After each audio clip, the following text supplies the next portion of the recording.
শৃঙ্খলা বাহিনীর কাছে জোর হাত করে বলতেছি, কার বুকে গুলি চালাচ্ছেন আপনি? কার বুকে গুলি চালাইতেছেন? আপনারা কোন সরকারি দলের নয়, আপনারা জনগণের বন্ধু। বন্ধুর বুকে আপনি বন্ধু গুলি করতেছেন। কিছুদিন আগে গতকালকে একটা ছেলে রংপুরের খুব মেধাবী ছিল, বিশ্বাস করবেন কিনা জানি না, তার বোনের কান্না দেখতে আমার শ্রদ্ধা ভানি পড়ছে। আমি আর পারছি না ঠিক থাকতাম, তার বোনের কান্না দেখতে আমি নিজে ঠিক থাকতে পারছি না, আমি ভিডিওটা সরাই দিছি। তার বাবার বক্তব্য হলো, আমার ছেলে টিউশনি দিয়া আমাদের 2 বেলা ভাত জুটে। এই ছেলের, যে ছেলেটা মারা গেছে, তার টিউশনি দিয়া আমরা ভাত খাই। আমার ছেলের খরচ আমি দিতাম না, কারণ আমার ছেলে মেধাবী ছিল, 5-এ বৃত্তি পাইছে, 8-এ বৃত্তি পাইছে, এরপরে এসএসসিতে বৃত্তি পাইছে, ভালো ছাত্র। সে যখন কিছু টিউশনি করে নিজের পড়ালেখার খরচ চালাইতো, মা বাপরেও দিত। সেই ছেলেটাকে প্রকাশ্যে পুলিশের গুলি করে ছেলেটারা মেরে ফেলেছে। এই লজ্জা কোথায় রাখবেন? এই লজ্জা কোথায় রাখবেন বলেন? যে মারছে তার মুখে দাড়ি, যে গুলি করে মারছে তার মুখে কি? এটা কি আসলেই মুসলমান না নামদারি মুসলমান?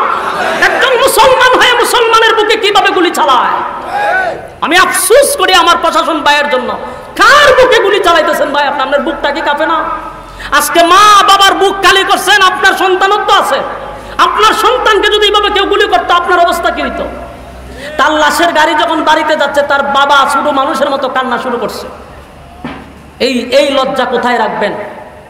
একটা দুইটা না তো, অনেক মানুষ মারা গেছে, রক্ত ঝরতেছে রাজপথে।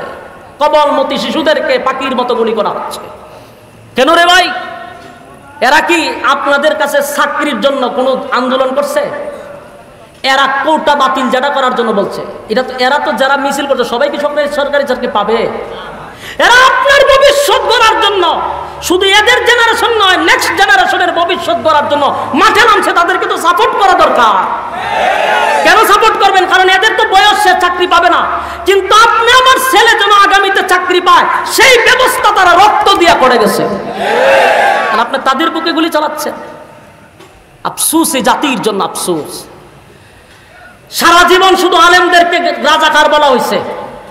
আমরা এই অপবাদ বুকে নিয়ে চলতেছি, আপনারা প্রতিবাদ করেন নাই। আল্লাহর কিলীলা, এখন আমরা খালি রাজাকার কয় না রে ভাই, এখন শার্ট প্যান্টওয়ালারাও রাজাকার কয়। সেদিন যদি আলেমদের পক্ষে প্রতিবাদ করতেন, আজকে শার্ট প্যান্টওয়ালাদেরকে রাজাকার বলতো না। একটা সময় বাংলাদেশের দল ছাড়া সবাই রাজাকার হবে। এই জন্য খুব সাবধান। আমি প্রশাসন ভাইদেরকে বলি, আপনারা শ্রমিকদের গ্রামের টাকা দিয়ে আপনাদের বেতন দেওয়া হয়, আপনাদের টাকা দেওয়া হয় জনগণের টাকা দিয়ে, আর আপনারা সেই জনগণের বুকে গুলি মারতেছেন। আল্লাহ বরদাস্ত করবে না, আল্লাহ বরদাস্ত করবে না। জুলুম আল্লাহ পছন্দ করে না। এই দিন নয়, আরো দিন আছে। ভবিষ্যতের কথা চিন্তা করেন, অবস্থা কিন্তু ভালো হবে না। যেই পরিমাণ মানুষের বিরুদ্ধে ক্ষোভ সৃষ্টি করছেন, মানুষ ঘরে বসে থাকবে না, বঙ্গবন্ধুর মতো ঘোষণা দিবে, যার যা কিছু আছে সব নিয়ে মাঠে নামো। কেউ ঘরে বসে থাকবে না, সেদিন পালাইবার রাস্তা পাবেন না।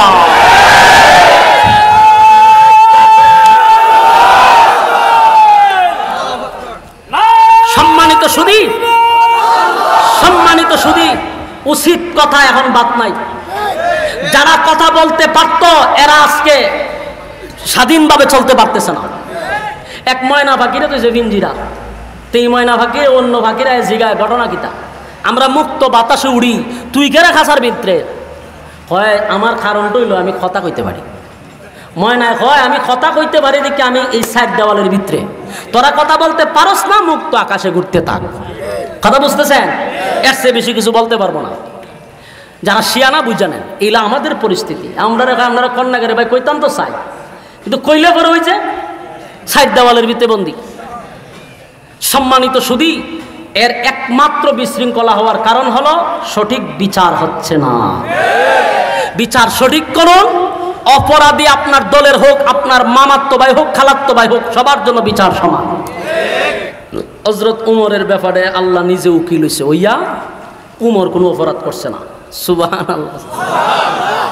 উমর রায় পাইলে উমর কোনো অপরাধ করে নাই। সম্মানিত সুধী, এই আয়াত এই প্রেক্ষাপটে না দিয়েছে। দ্বিতীয় আয়াতটা পড়লাম, দ্বিতীয় আরেকটা আয়াত পড়ছি, ইস্তাগফির লাহুম আও লা তাস্তাগফির লাহুম ইন তাস্তাগফির লাহুম 70 মাররাতান ফালাই ইয়াগফিরাল্লাহু লাহুম যালিকা বিআন্নাহুম কাফারু বিল্লাহি ওয়া রাসূলিহি। এই দ্বিতীয় আয়াতটা যে পড়ছি এটাও এরকম গাথক নাম্বার মুনাফিককে দিয়ে আল্লাহ নাজিল করছে। যুগে যুগে মুনাফিক আছে, এখনো আছে। মুনাফিক আছে না নাই? দাবি করে মুসলমান, কিন্তু মুসলমানের আইন পছন্দ হয় না, মুসলমানের বিচার ব্যবস্থা তার পছন্দ হয় না। এক মুনাফিক আল্লাহর রাসূলের কাছে যখন লিস্টটি আসছে মুনাফিকের, রাসূল লিস্টির প্রথম 1 নম্বরে দেহে যার নামটা, এই লোকটা রাসূলের পিছনে নামাজ পড়ে। চিন্তা করেন কত বড় মুসল্লি, এ কথা কই না দি। ইমামের পিছনে যে দাঁড়ায় কি মোটামুটি অন্যরা থেকে যোগ্যতা বেশি না? রাসূলের পিছনে যে নামাজ পড়ে এর যোগ্যতাটা কি পরিমাণ? এই লোক হইল নাম্বার 1 মুনাফিক। রাসূলকে সব বানাস করে নিয়েছে, সব বানাস এদি ফাকরি আমার থেকে বড়, এর দি দাঁড়িয়ে আমার থেকে বড়, যুব্বাও বড়, এদি আকাম করে বুঝি এই অবস্থা 1 নাম্বার তালিকায় এসে পড়ছে। রাসূল তো দয়া মায়া বেশি, কেউ কাছে এটা বলছে না। ঘটনাক্রমে লোকটা যখন মারা গেছে, তার ছেলে হইল আব্দুল্লাহ, খুব রাসূলের ভক্ত এবং রাসূলের একজন সাহাবী। আয়া কয় হুজুর ঘটনা তো ঘটছে। বলে কি ঘটছে? বলে আমার আব্বা মরে গেছে। তো তার আব্বা যে শয়তানের খারাজিল কি, এটা কিন্তু মোটামুটি সবাই জানে। কারণ সমাজে যখন আপনি আকাম কোকাম করে বেড়াইবেন, সমাজে যখন জুলুম করবেন, আপনি ভাববেন না যে আপনার পাশের মানুষ আপনার আকামের ব্যাপারে জানে না, এটা ভুল। সবাই জানে আপনার আকামের ব্যাপারে, আপনার জুলুম থেকে বাঁচার জন্য বলে না। কিন্তু আপনি যে আকামলা এটা বুঝে সবাই, এর ব্যাপারে সবাই জানে যে এটা লোক বালা না। মানে এর ছেলে আর রাসূলের সামনে খুব কাঁদতেছে। কেন কান্দ? হয় আমি তো জানি আমার আব্বা বেশি বালা আছেন না, শয়তানের খারাজিল কি আছেন, কিন্তু বাপ তো আমার একটু মায়া লাগে। তা আমি কি করতাম? বলে আমার মনটাই কইতাছে আপনি যদি জানাজা পড়াই দেন আমি নিশ্চিত আমার আব্বা জান্নাতে যাবো গা। এটা কার বক্তব্য? মুনাফিকের ছেলের বক্তব্য। আর রাসূল তো রাহমাতুল লিল আলামিন, মায়া বেশি। আচ্ছা ঠিক আছে, আমি জানাজা পড়াইলে যদি তোমার আব্বার আল্লাহ মাফ করে দিত আমার অসুবিধা কি? আমি জানাজা পড়াবো। যখন কইছে বসেন ভাই, এরা এমনি দাঁড়ায় দেখতেছে, কষ্ট হইতেছে, একটু সাইডে বসে যান। রাসূল বলল আমি জানাজা পড়াইলে যদি তোমার আব্বার আল্লাহ মাফ করে দিত অসুবিধা কি? পড়ামো। খালি হয়েছে পড়াবো। উনার ছেলে 1 মিনিটও রাসূলের কাছে দাঁড়ায় না, দৌড় মারছে। দৌড় মাইরা এলাকার যা আছে সবার কাছে পাবলিসিটি করছে আমার আব্বার জানাজা কিন্তু রাসূল পড়াবে, তোমরা জানাজার মাঠে যাও। সবাই শুনছে, উমরের কানও গেছে। উমরের কানও গেছে, বড় তো উমর মাথা নষ্ট, সর্বনাশ, এত বড় শয়তানের জানাজা রাসূল পড়াবে, এটা সম্ভব না। সবাই মানলো, আমি মানতে পারি না।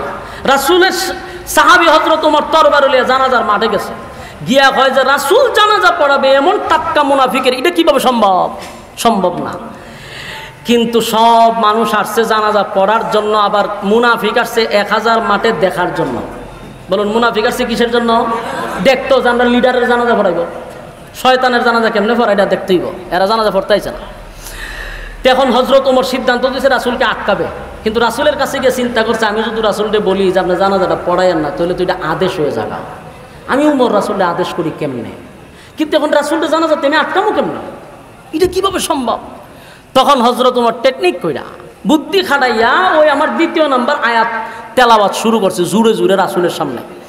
ইস্তাগফির লাহুম আও লা তাস্তাগফির লাহুম ইন তাস্তাগফির লাহুম 70 মাররাতান ফালান ইয়াগফিরাল্লাহু লাহুম যালিকা বিআন্নাহুম কাফারু বিল্লাহি ওয়া রাসূলিহি ওয়াল্লাহু লা ইয়াহদিল কওমাল ফাসিকিন। বারবার নবীজির চতুর্দিকে ঘুরতে লাগলো আর আয়াতটা বারবার তেলাওয়াত করতে লাগলো। আল্লাহর নবীর বুঝার বাকি নাই, ওমর আমারে কি বুঝাইতে চায় রে, ওমর আমারে কি জানাইতে চায়। হযরত ওমর পয়গম্বরকে ডাইরেক্ট নিষেধ করতে পারলো না যে হুজুর আপনি জানাজাটা পড়ায়েন না গো, কিন্তু আয়াত দিয়া নবীরে অবগত করতে চায় লোকটা বেশি বালা না, এর জানাজা আপনি। বারবার কতক্ষণ পর যখন নবীর সামনে হযরত ওমর আয়াতটা তেলাওয়াত করতে লাগলো, আল্লাহর নবী বুঝা হযরত ওমরকে বলে, ওমর রে কি বুঝাইতে চাও? বুঝার তো আমার বাকি নাই।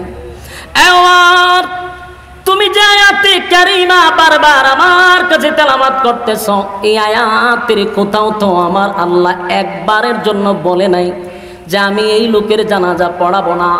অথবা জানাজার ব্যাপারে এই আয়াতের কোনো ইঙ্গিত নাই, নামাজ পড়াবো না এমন কোনো কথাও এই আয়াতে নাই। এই আয়াতে আল্লাহ স্পষ্ট ঘোষণা দিছে, মুনাফিকের জন্য যদি আমি নবী হইয়া 70 বার দোয়া করি, আমার আল্লাহ আমি নবীর দোয়া কবুল করবে না। বাহুবলের মানুষ, কথাগুলি আবার মনোযোগ দিয়ে শুনেন। কথাটা সাধারণ না, খুব ভাবার বিষয়। নবী দোয়া করলে ডাইরেক্ট কবুল হয়ে যায়, আল্লাহর দরবারে চাইতে দেরি পাইতে দেরি হয় না। সেই নবীকে আমার আল্লাহ ঘোষণা দিছে, ইস্তাগফির লাহুম আও লা তাস্তাগফির লাহুম ইন তাস্তাগফির লাহুম 70 মাররাতান ফালান ইয়াগফিরাল্লাহু লাহুম যালিকা বিআন্নাহুম কাফারু বিল্লাহি ওয়া রাসূলিহি ওয়াল্লাহু লা ইয়াহদিল কওমাল ফাসিকিন। এই আয়াতে রব্বে কারীম জানায়া দিল, নবী হইয়া যদি আপনি একবার নয় গো, একবার নয় আপনি নবী যদি 70 বার দোয়া করেন, নবী ওয়াদা দিলাম আপনার দোয়া আমি আল্লাহ কবুল করব না। এই আয়াতে রব্বে কারীম আমারে বলছে আমি 70 বার দোয়া করলে দোয়া কবুল হবে না। এই আয়াতের কোথাও তো জানাজার নামাজ পড়াইব না এমন কথা তো আল্লাহ বলে নাই। আমি জানাজা পড়তে আসছি, আমি তো দোয়া করতেছি না জানাজা পড়াবো। হযরত ওমর চিন্তায় পড়ে গেল, ঘটনা তো সত্য, এই আয়াতের কোথাও তো জানাজা পড়া না পড়ার ব্যাপারে কোনো কথা নাই, কিন্তু নবী তো জানাজা পড়াবে। হযরত ওমর বরদাস্ত করতে পারতেছে না, সব সাহাবীরাও একই প্রশ্ন। কিন্তু আল্লাহর নবীর সামনে দাঁড়াইয়া কোন সাহাবীর এই শক্তি নাই গো, নবীর সামনে দাঁড়াইয়া বলবে নবী গো আপনি জানাজা পড়াইয়েন না, এমন সাহস তো কারো নাই। একমাত্র ওমর নবীর সামনে দাঁড়াইয়া যদিও বলতে না পারো, কিন্তু আয়াতটা বারবার পড়তেছিল। আল্লাহর নবী স্পষ্ট ঘোষণা দিল, এ ওমর এই আয়াতের কোথাও নামাজের কথা নিষেধ নাই, তাই নামাজ পড়াবো। কিন্তু হযরত ওমর আসমানের দিকে তাকাইয়া বলে, মালিক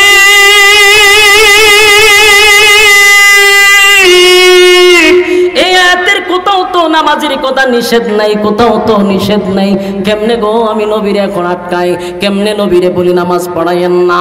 আয়াতে বলা আছে মুনাজাত কইরেন না, দোয়া কইরেন না, নামাজের কথা নিষেধ নাই, নবী তো জানাজা পড়াবে।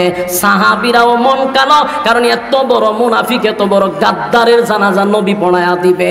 1000 মুনাফিক মাটির বাহিরে দাঁড়াইয়া নবীর দৃশ্যগুলা দেখতেছিল। হযরত ওমর যতই আয়াত পড়ুক নবী এই দিকে কোনো সময় দিলেন না, নবী আরো অ্যাডভান্স হয়ে গেলেন, সামনের দিকে গেলেন, লাশের সামনে গিয়ে দাঁড়াইছে। মুনাফিকের লাশের সামনে দাঁড়াইয়া নবীর মুখ থেকে একটু তু ওই মুনাফিকের মুখে লাগায়া দিল। এই দৃশ্য দেখে সাহাবীরা আরো অবাক হয়ে গেছে।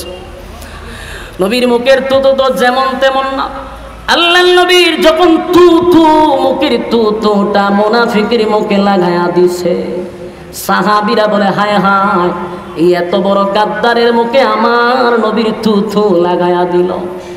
কিন্তু আল্লাহর নবী আরো সামনে গেল, আরো অবাক করে দিল। নবীজির শরীর থেকে জুব্বাটা খুলে ফেলছে। জুব্বাটা কইলা আব্দুল্লাহ রে বলল, আব্দুল্লাহ এই নে আমি নবীর জুব্বাটা তোর আব্বারে দিলাম, তোর আব্বারে তুই কাপন স্বরূপ পড়ায়া দে। চিৎকার দিয়া কোন সাউন্ড বাড়ান। আল্লাহর নবীর জুব্বার দাম আছে না নাই? কথা কই না দিক। নবীর জুব্বা সাধারণ কথা নয়, নবীর জুব্বা সাধারণ কথা নয়। সাহাবীরা এই দৃশ্য দেখে আর বরদাস্ত করতে পারল না। সাহাবীরা মাটিতে পড়ে কান্দে বলে হায় রে, সাহাবী হইয়া নবীর জুব্বা পাইলাম না,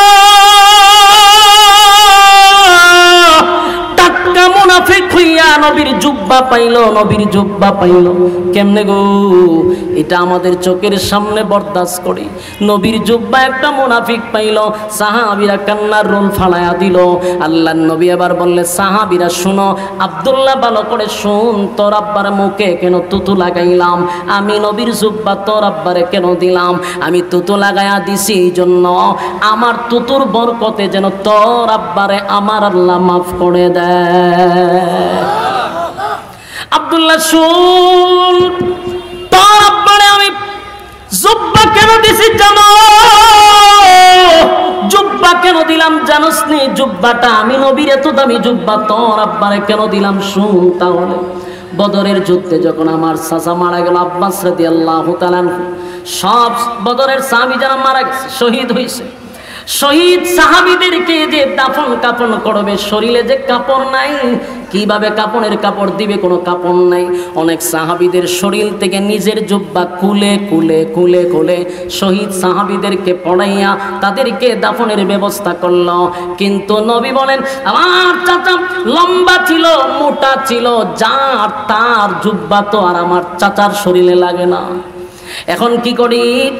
এই আব্দুল্লাহ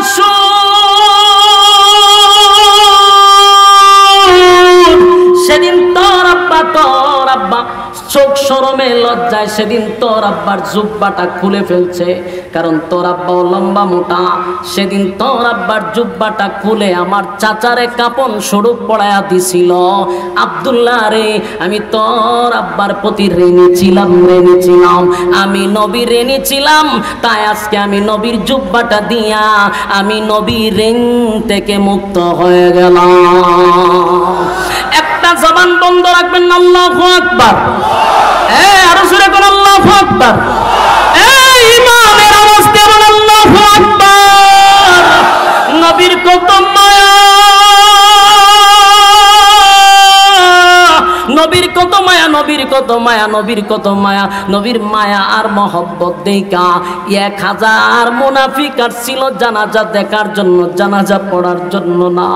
1000 মুনাফিক দূর থেকে নবীর আখলাক আর চরিত্র দেখা পাগল পাগল পাগল পাগল পাগল হয়ে গেছে।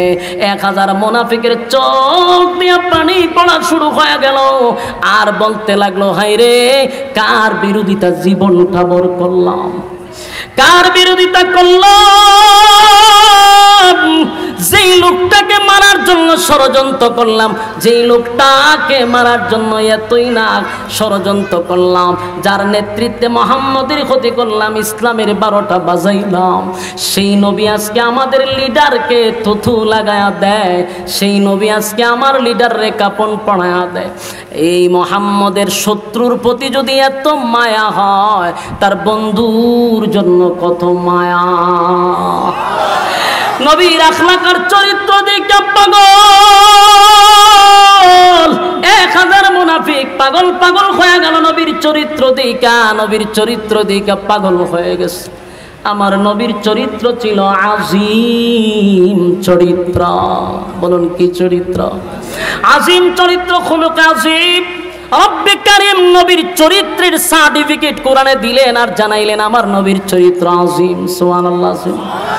ওয়াইন্নাকা লা'আলা খুলুকিল আযীম।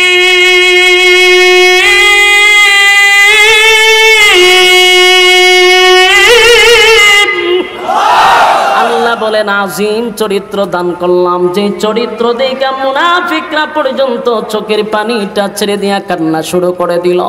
একটা পর্যায়ে 1000 মুনাফিক সিদ্ধান্ত নিল, না না, আর কোনোদিন আব্দুল্লাহর পুত্র মুহাম্মদের বিরোধিতা করব না, আর কোনোদিন ওনাকে মারার জন্য ষড়যন্ত্র করব না।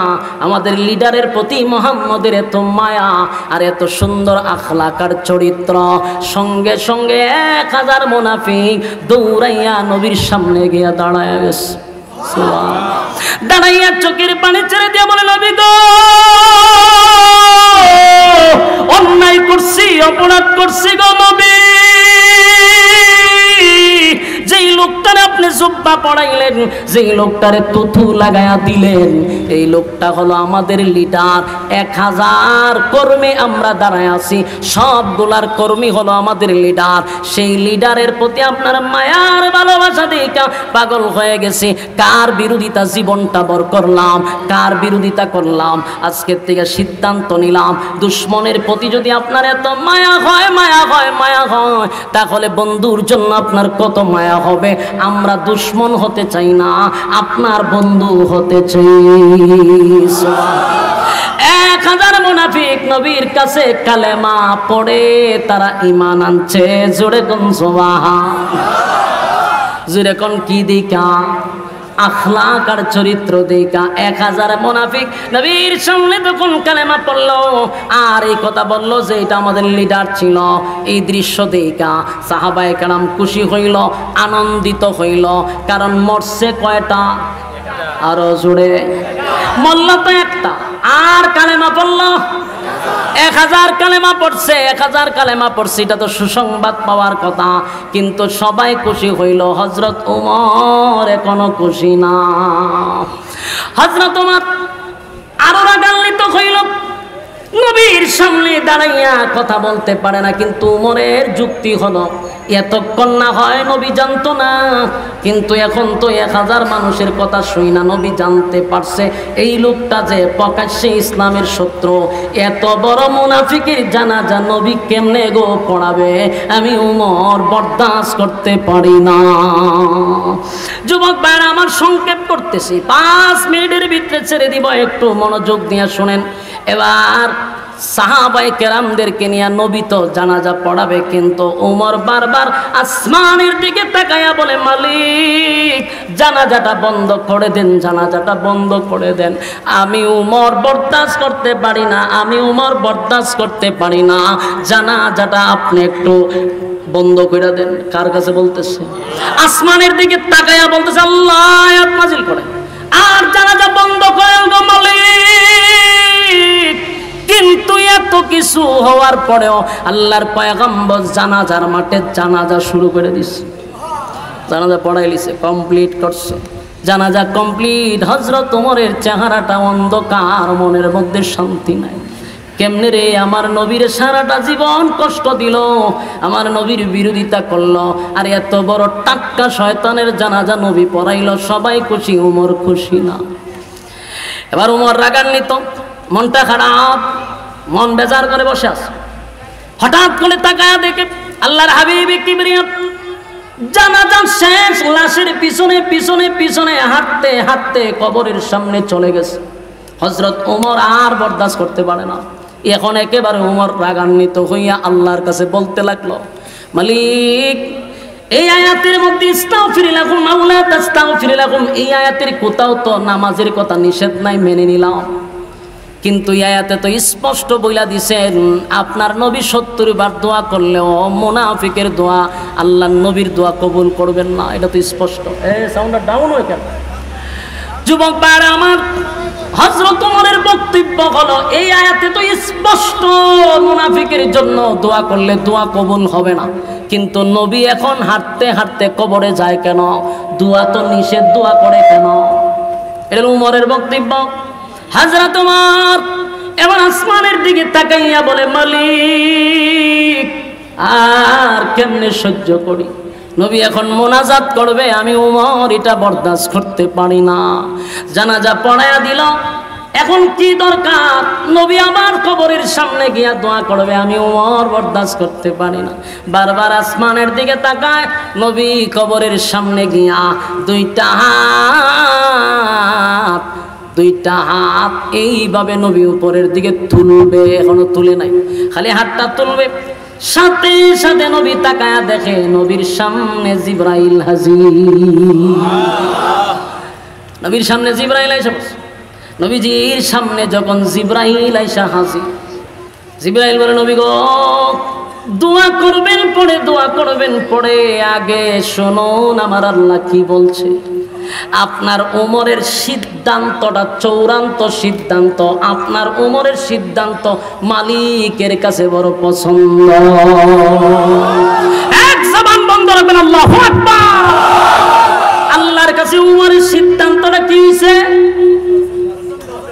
সত্যি কথা। আল্লাহর কাছে উমরের সিদ্ধান্ত পছন্দ, চূড়ান্ত সিদ্ধান্ত হয়ে গেছে। হযরত উমর আগেই বলছি, উমর সাধারণ কোন সাহাবী না, সাধারণ কোন সাহাবী না। হযরত উমরকে বলা হয় মেজাজে ওহী। সুবহানাল্লাহ। উমরের মেজাজ মতো, উমরের মেজাজ মর্জি মতো প্রায় 21 জায়গায় আল্লাহ আয়াত নাযিল করছে। সুবহানাল্লাহ। বাড়িতে গিয়া এই উমর কোন সাধারণ সাহাবী নয় গো। উমর যা চায় আল্লাহ তা পাঠায়, উমর যা চায় আল্লাহ তা পাঠায়। ফেরেশতা জিবরাইল বলে আপনার উমরের সিদ্ধান্তটা মালিকের কাছে চূড়ান্ত সিদ্ধান্ত হয়ে গেছে। নবীজি মোনাজাত করবেন, পড়ে আগে শুনুন আল্লাহ কি বলছে। এবার আয়াত নাজিল হয়ে গেল আরেকটা। এবার জিবরাইল বলে ওয়ালা তুসাল্লি আলা আহাদিন মিনহুম মাতা আবাদান ওয়ালা তাকুম আলা কবরি। আয়াত নাজিল হয়ে গেছে। জিবরাইল বলেন হাবিব, মালিক আয়াত নাজিল করে বলছে ওয়ালা তুসাল্লি আলা আহাদিন মিনহুম মাতা আবাদান ওয়ালা তাকুম আলা কবরি। ওয়ালা তুসাল্লি আলা আহাদিন মিনহুম, ভবিষ্যতে মানে আগামীতে, নেক্সট টাইমে কোনো সময় আপনি কোনো মুনাফিকের জানাজা পড়াবেন না। বলনি এই তামান্না কার ছিল? হযরত উমর বারবার আসমানের দিকে তাকাইছে, আল্লাহ ফেরেশতা পাঠায় দেয়। পাঠাইলো ফেরেশতা, পাঠায় কি বলছে? নেক্সট টাইমে মানে পরবর্তীতে, ভবিষ্যতে আপনি কোনোদিন মুনাফিকের জানাজা পড়বেন না। কথা কি বুঝতেছেন? শুধু জানাজা পড়বেন না এই কথাই না। ওয়ালা তুসাল্লি আলা আহাদিন মিনহুম মাতা আবাদান ওয়ালা তাকুম আলা কবরি। শুধু নামাজ না, আল্লাহ বলেন মুনাফিকের কবরের সামনে দাঁড়াইয়া আপনি নবী মোনাজাত করবেন না। বলুন ওমর যা চাইছিল আল্লাহ তা পাঠাইছে। কথা না হইলে তো না। আমি জানি খুব বিরক্ত লাগতেছে আপনাদের।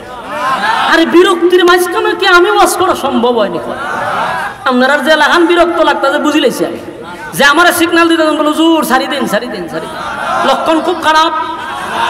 এখন মনোযোগ দিয়া শুনেন, ওমর যা চাইছিল আল্লাহ তা পাঠাইছে, ঠিক না? আল্লাহ নামাজ পড়াবেন না, মুনাফিকের জন্য দোয়া করবেন না। তো দুটোটাই তো ওমর চাইছিল, দুটোটাই হয়ে গেছে।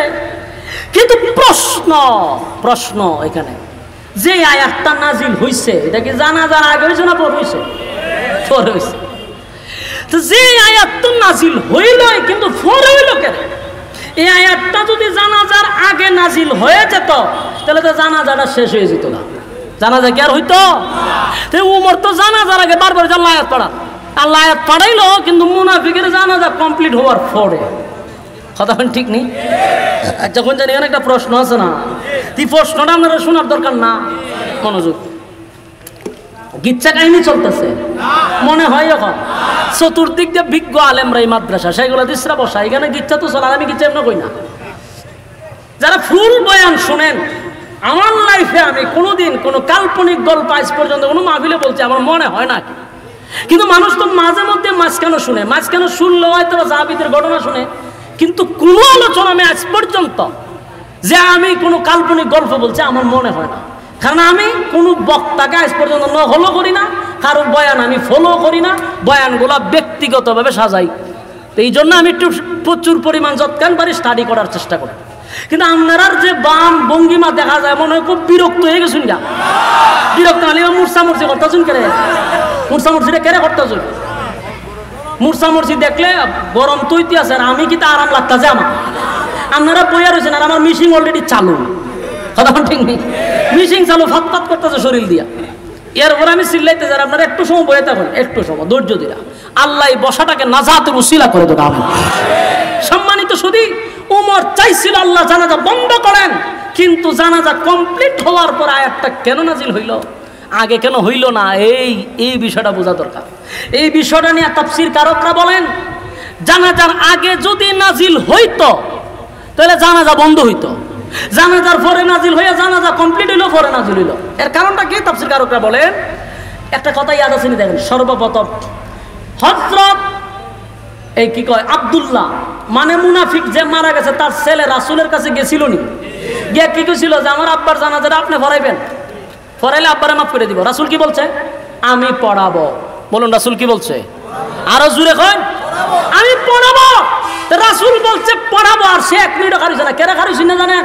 যদি খারই জিবরাইল আইয়া পড়বো, এই জন্য দাঁড়ায় নাই, সারা এলাকায় প্রচার করছে নবী জানাজা পড়াবে। সাহাবী তো বুঝে প্রচার করে দিছে। এখন নবী বলছে পড়াবো, গ্রামের মানুষও জানছে নবী জানাজা পড়াবে। আল্লাহ যদি তখন আয়াত নাজিল করে জানাজা বন্ধ করে দেয়, নবীর কথার ওজন আর থাকলো? কথা কই না দি? হ্যাঁ, শুধুমাত্র কেবলমাত্র নবীর কথার ওজন রাখার জন্য, নবীর জবানের ইজ্জতের জন্য আল্লাহ তখন আয়াতটা নাজিল করে নাই, আয়াতটা পরে নাজিল করছে। সুবহানাল্লাহ, বুঝতে পারছে? যদি আয়াতটা জানাজার আগে নাজিল হতো তাহলে জানাজা বন্ধ হয়ে যায়। বন্ধ হইলে নবী যে পড়াবো কথার আর সম্মান থাকে না। তখন মানতে হলে যদি ওই যে নামাজ পড়াইবো তো পড়ালেন না রে, সম্মান কমেনি? আল্লাহ আমার নবীর ইজ্জতের জন্য আমি আয়াতটা আগে নাজিল করি নাই, পরে করছি। ফরায়া যা দিবার দিবেন, নেক্সট টাইমে ওয়ালা তুসাল্লি আলা হাদিম মিনহুম মাতা আবাদা ওয়ালা তাকুম আলা কবরি, ভবিষ্যতে আপনি কোনো মুনাফিকের জানাজা পড়াবেন না, মুনাফিকের কবরের সামনে দাঁড়াইয়া আপনি মোনাজাতটা করবেন না। সম্মানিত শুধু এখন এই আয়াত নাজিল হয়েছে কত বছর আগে? 1400 বছর আগে আল্লাহ স্পষ্ট কোরআনে ঘোষণা দিছে মুনাফিকের জানাজা পড়াও যাবে না, মুনাফিকের জন্য দোয়াও করা যাবে না। এখন 1400 বছর পরে এই আয়াত আসেনি? আয়াতের আইন আসেনি? এখন আসে, যদি কোরআনের একটা বিশেষ মর্যাদা হলো, কোরআনের একটা বিশেষ গুণ হলো, কোরআন প্রেক্ষাপট কেন্দ্রিক আয়াত নাজিল হয়েছে। কোরআন তার বিশেষ প্রেক্ষাপটে নাজিল হয়, কিন্তু তার হুকুমটা তাকে কিয়ামতের আসরের আযান পর্যন্ত। হুকুমটা কতদিন? আহা, বুঝে না। যেমন এক্সাম্পল দিই, নামাজের আয়াত নাজিল হয়েছে কত বছর আগে? 1400 বছর আগে। এখন নামাজের আয়াত আসেনি, নামাজ আসেনি, এটা হুকুম থাকবে কতদিন? কিয়ামতের আগ পর্যন্ত। ঠিক প্রতিটা আয়াত যেই সময় নাজিল হোক, হুকুমটা থাকবে কিয়ামত পর্যন্ত। হুকুম যদি কিয়ামত পর্যন্ত থাকে, মানা আপনার জন্য ফরজ। যদি না মানেন, আপনি কুফর করছেন, আপনি মুসলমান নাই। কথা বলেন ঠিক কিনা? কোরআন অস্বীকার করলে আর ইমানদার থাকে? তাহলে এখন প্রশ্ন, 1400 বছর আগে আল্লাহ বলছেন কোন মুনাফিকের জানাজা পড়বে না, মুনাফিকের দোয়াও করবে না। 1400 বছর পরে যারা মুনাফিকের জানাজা পড়ে এবং যারা দোয়া করে, বলুন তারা কোন অ্যাঙ্গেলে মুসলমান হতে পারে? যদি পরে কোরআনের আয়াত অস্বীকার করলো, কথা কয় না? তাহলে আপনাদের নিয়ত কি? মুনাফিকের জানাজা পড়বেন, মুনাফিকের কবরে গিয়ে দোয়া করবেন? কথা কয় না? বাংলাদেশে বহু মুনাফিক আছে, মুসলমানদের লেবাস ধরে সমাজে মুনাফিক চলতেছে। তাদের মাথার পাগড়ি বড়, তাদের দাড়ি বড়, তাদের জুব্বা বড়, ইসলামের 12টা বাজাচ্ছে তারা। এমন প্রকাশ্যে মুনাফিকদের জানাজা পড়বেন না, দোয়াও করবেন না, এই নিয়ত করে শপথ করুন লিল্লাহি তাকবীর। পারবো তো ইনশাআল্লাহ? যদি না পড়েন, আপনি মুসলমান তো আর দাবি করেন না, কারণ কোরআনের আয়াত স্বীকার করছেন। আল্লাহ রাব্বুল আলামিন আমাদের এই কথাগুলির উপরে বলনেওয়ালা শুননেওয়ালা উভয়কে সহি ভাবে আমল করার তৌফিক দান করুক। সকলে বলে আমিন।